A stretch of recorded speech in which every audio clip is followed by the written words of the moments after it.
Selamat datang di channelku tutorial, channel yang semoga bisa membantu permasalahan kalian. Nah, di video kali ini tutorial akan beritahu kalian bagaimana cara logout atau keluar dari aplikasi Twitter, guys. Misalnya kalian itu punya akun login dan kalian nggak tahu cara logoutnya atau keluar dari akun Twitter kalian. Nah, caranya itu mudah banget. Langsung aja yuk ke cara yang pertama. Cara yang pertama, kalian buka Twitternya. Setelah itu kalian klik di bagian pojok kiri atas yang ada logo profile kalian, kalian ketuk. Nah, setelah kalian ketuk, kalian pilih yang bagian pengaturan dan privasi yang gambar kiri ini, kalian ketuk.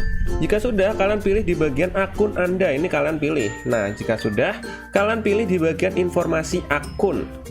Nah, agak ribet ya, tapi emang gini cara logout atau keluar dari akun Twitter kita. Nah, udah deh, kalian tinggal pilih yang warnanya merah, tulisannya keluar ini, kalian ketuk. Dan kalian ketuk keluar. Dan tada, kalian sudah terlogout atau keluar dari akun Twitter kalian, guys.